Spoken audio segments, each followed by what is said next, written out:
All right, everybody. Welcome back to the Carolina Film Room. Apologies, first and foremost, for this video coming out so late. As two things. One, the team that I coach had a game on Thursday, which is usually when I have time to make videos this week. And also, I went to the doctor the other day. They told me that I have a severe ear infection in both ears somehow that developed over like 24 hours out of nowhere from sinus issues. And one of my eardrums ruptured because of it. So I really can't even hear myself talking right now. Hope the audio sounds okay because I won't be able to tell. So this week we are going to look at, take a little break from the incessant negativity we are discussing around Baker and Ben McAdoo in the offense. And we're going to look at a couple of guys playing well for us on defense, mainly Frankie Luvu. This video is mainly going to be about Frankie Luvu, especially considering the contract that we gave him and how much he's outperforming expectations, and that's why I wanted to focus on him. But we are going to take a quick look at a play from J.C. Horn and a quick look at a play from Brian Burns, just because I think that, based on the scheme and what's happening in those plays, it's clear to me, in my opinion, that Brian and J.C. are playing above the X's and O's in those situations. They're doing more than you can reasonably ask a guy to do in those situations, and they're just being heady football players. So I will love that, and I wanted to shout that out real quick. So we'll take a look at those two plays, and then we're diving in exclusively into some Frankie Luvu. All right, so for this first play right here, we're going to have JC blitzing off of the edge, kind of a delayed blitz it looks like. So I'm going to let this play through, and then we'll go back and talk about it.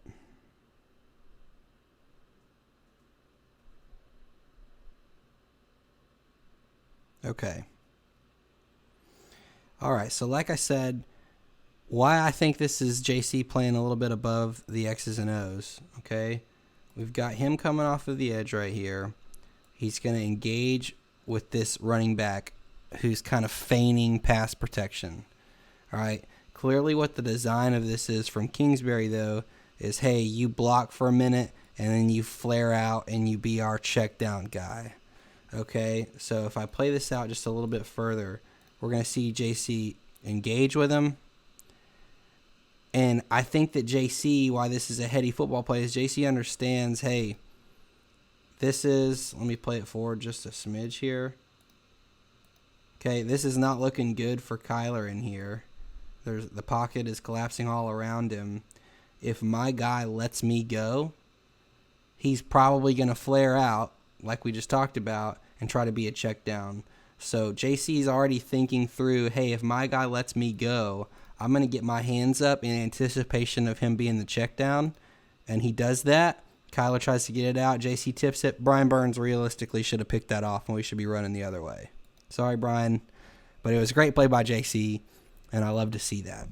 So I'll let this play out, and then we'll talk about this good play from Brian Burns. So you can see him on the left edge here. He makes the play. So how does he make the play? What's kind of the story of this play? So we talked a lot last week about zone blocking schemes, so I won't go into too much detail about that, but it should be looking something like this.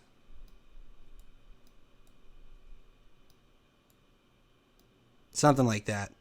Okay, with the idea being, hey, they want to read Brian Burns here. Actually, I think what happens is that they're sending Zach Ertz right here, and then everything else is the same. You get the idea. But so I think this is categorically just kind of a stupid thing to do from Kingsbury here, because of all people in the National Football League that I don't want to try to read on a zone read action, it's Brian Burns. He is so fast, and that quickness is going to be a problem in this play. So like I said, they're leaving this unblocked right here. And they're basically saying Brian's going to have to do one of two things. He's either going to have to come downhill and fit the kind of outside zone, is what it looks like right here, or he's just going to hang back and play upfield and play Kyler. It's pretty difficult to play both. And so the way that you coach this in particular for quarterbacks is you say, hey, one is, are they coming this direction? Two is, are their shoulders squared to the sideline? Are they, facing the sideline? And if they are, really difficult to get those shoulders flipped around and come back out and make a play on this, especially on a fast quarterback like Kyler. But Brian is going to understand what he's seeing in front of him right here. He's going to bait Kyler into pulling this ball by getting those shoulders pretty squared to the sideline right here. And then he backs out of it, makes a play. No chance, Kyler. Don't run that. That's a bad idea, Cliff Kingsbury. Good job, Brian. Okay, so now we are on to the Frankie Luvu exclusive portion of the video. From here on out, it's all Frankie Luvu. I think we are going to see Frankie flying around, making plays all over the place. One of the strengths, maybe the main strength of this Carolina Panthers defense is that we are fast across the board. And Frankie Luvu is not just fast, but he's playing fast. He's recognizing things. He's making plays even that maybe shouldn't necessarily be his responsibility. And I love to see it. It's been a long time since we've seen linebacker play like this. And not to hate on Shaq, I think Shaq's playing okay. But Frankie is far and away, to me, playing the best of our linebacking core. And it just goes to show what an awesome value he was for us in free agency, that we're getting this kind of production from him at like $3 million a year or something like that. So let's take a look at this first play. Same as the last one. I'm going to let it play out, and then we'll go back and talk about it a little bit.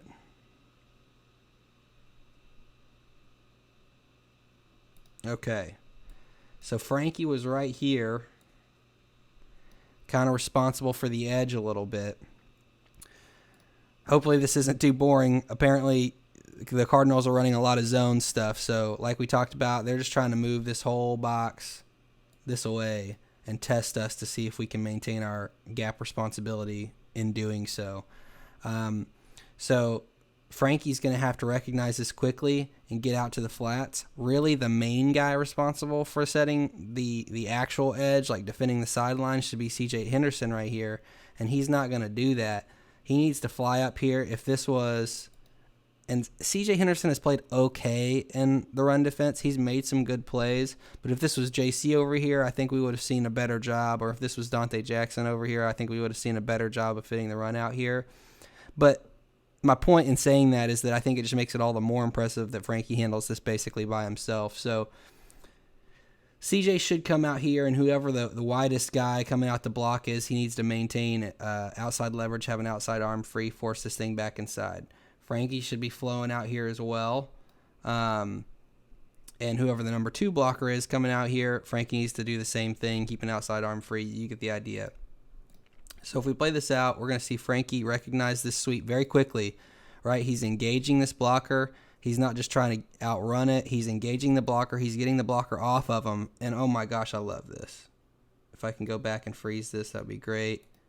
Right here. See this? Extension of the arm, keeping the outside arm free. This is textbook linebacker play, and I'm so excited to see it. So he keeps this outside arm free so that he can come down the line, get skinny through the hole there, and steps up and makes a play. And we're going to look at this from the second angle just so I can show you guys what I'm talking about this getting skinny right here. So he's flying out right here. Okay, get that off the screen. Right here. There are 2 blockers, okay? And what it means to get skinny is, have you ever seen like a dog with a stick trying to get through a doorway and they just can't seem to fit, right? We don't want to be our widest self trying to get through a hole, trying to get through a gap or 2 blockers. So what we want to do is we kind of want to shimmy our shoulders a little bit, square them up, while even though we're running this way, we want to square them up this way towards the sideline just a little bit so that we don't present a good blocking surface for a blocker trying to get their hands on our chest. So Frankie's going to do that. He's going to shimmy those shoulders a little bit, slide through that block, and make that play by himself. Awesome. Okay, so this play, we're going to see Frankie on the left here. And let's back up and walk through this kind of step by step here. So this play is feigning. It's meant to look like a zone read, but I'm not quite convinced that it is. And the story of that comes from Zach Ertz right here, coming around, being responsible for Frankie right here. So blocking I won't call it blocking. I guess it's kind of blocking down if you think about the design of the play. Everybody's coming this way, and then we're trying to come back around this way. So this is going to be largely on two guys, Frankie and whoever our secondary run fitter needs to be, probably Damian Wilson right here. Everybody else, the reality of it is they just have to take away, imagining this is zone. They can't have their eyes in the backfield looking at Ertz, because what if they actually hand it off? You get the idea. So it's largely going to be on those two guys. So as we watch Frankie right here, we can see he's recognizing plays quickly, because right here, maybe right here, he sees Zach Ertz coming at him, and he's like, well, that's kind of suspicious, right? If Zach Ertz is coming at me, you don't usually pull a guy away from where you're trying to run the football. So I'm going to assume that I need to get out and widen, do the same thing, engage and fight off that blocker and go make a play on Kyler. This is good football. So we'll stick right here. All right. I'm going to draw out the coverage for this real quick. All right, so something that's a little bit different about this. Props to Phil Snow for disguising this well. This is actually cover 2. This is not what you would think cover 2 would be, because we've got one high safety. But what we're going to see is he's going to move over. We're going to roll back, play this area of the field. Clear this off. We got this area of the field, this deep half, and then we're actually going to roll back and make this Tampa 2. Basically what Tampa 2 is there's going to be somebody responsible for basically this zone right here, in between those two, a little bit closer up, so that takes away dig routes, maybe posts, things like that. You get the idea. So we're going to see Frankie walking up here, disguising this. All right, and he's going to drop out. Everyone else, by the way, is going to be responsible for kind of 4 zones. Not him. He's got that. 4 zones across the, first 10 yards. Okay? So that's what Frankie's responsibility is here. He drops out. He comes underneath this, right? If we go back here. Dang it, that was way further back than I meant to go. All right. Clearly, Kyler thinks we've got a zone here. We've got a zone here. I think that I can just fit it right here, in between them. And Frankie says, no, sir, you cannot. I'm going to play out of my zone just a little bit, be aggressive and make a play on this thing. Shaq comes down and makes a good block. Boom, 6 points. Let's go, Frankie. All right, so we're going to make this last play that we look at here. It looks to me like we're showing Tampa 2 again, actually, just because Shaq has walked back so far. Like, this is weird, right? Normally, Shaq would be somewhere down here level with Frankie, but he's all the way back in between these 2 high safeties. So, Frankie should be responsible for this area. We should be here. We should be here. Here, something like that. Okay, so what we're going to get is going to be a quick pop out to the slot in the left here. And based on how I have this drawn up, in no way should Frankie Luvu be the guy that has to fly over and make this play here, but he's going to. So we're going to see this quick recognition from Frankie right here, flying all the way across the field, knocking him clean off his feet and dancing off the field. I love to see that kind of energy. And just to take a very quick look at it from the other angle here, I just like to see this angle to see that Frankie is not even inside the tackle box, right? He's on the other side of the tackle box, having to play all the way across the field. You got to play fast to be able to make this play. We're going to see pulling linemen coming out this way, trying to get hats on Shaq and some of these other guys out here.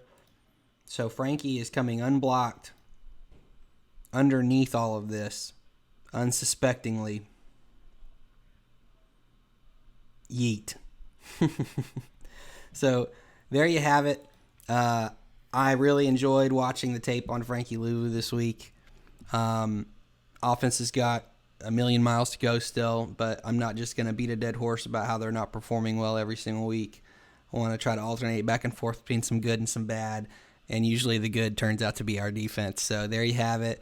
Some good things from JC this week, some good things from Brian this week, like always, and Frankie Louvu really coming into his own as, in my opinion, the embodiment of what we want to be on defense, and a dang good linebacker in the National Football League that we got at a steal in free agency. We made some bad decisions with Ian Thomas, for example, but hopefully it makes up for it a little bit if we can get a, top quarter of the league linebacker in Frankie Louvu. And it's looking right now, based on production, based on what we're seeing on film, that's what we're going to get. So thanks for checking in to this week's episode of the Carolina Film Room. Hopefully I'll be feeling better next week, and we'll get some more content pumping out for y'all. Have a good week.